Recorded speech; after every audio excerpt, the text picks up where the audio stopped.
Have you ever wondered why designers have a love-hate relationship with Revit? Or have you felt frustrated, like your hands are tied to the back when you are trying to design with Revit? Well, you are not alone.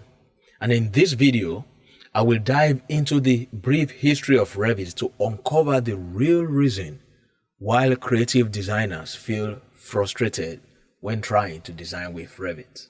Did you know that Revit was not originally designed with creative designers in mind? It was designed by engineers.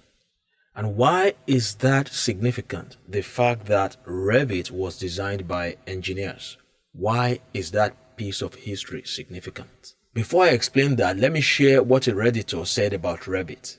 The Redditor that goes by the name The Sleeping, he said, and I quote, "I feel stunted, handicapped, and confined as I work in Revit.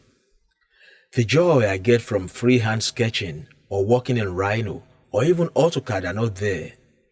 And I feel like I'm just sitting here operating some archaic, slow machinery.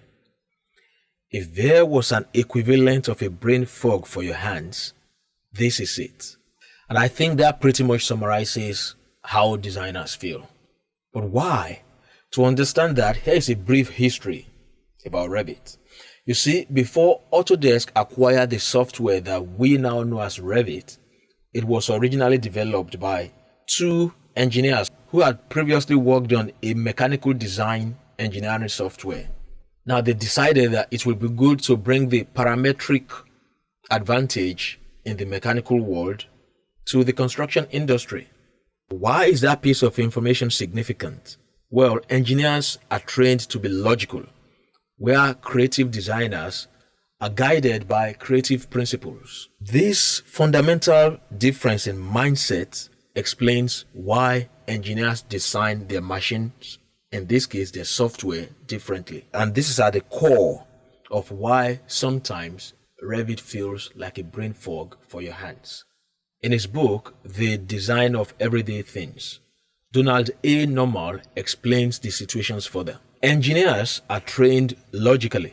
As a result, they come to believe that all people must think this way, and they design their machines accordingly. Machines usually follow the rather simple, rigid rules of behavior, whereas people are creative and imaginative. The problem with the designs of most engineers is that they are too logical. So every time you are trying to design with Revit and it feels like your hands are tied to the back, remember, it is guided by mathematical logic rather than a freedom of expression guided by creative principle. So there you have it. Creative designers are afterthought when it comes to the development of Revit. Do you agree with that? Which is your design software of choice? Let me know in the comment section. But whether you agree or not, remember to stay creative. Whether you are designing with Revit or not, never lose your creative spark. Let me know what you feel about this video in the comment section. And in my subsequent videos, I would explain some of the alternatives to Revit or some of the workflows that many designers are using when it comes to their creative design stage.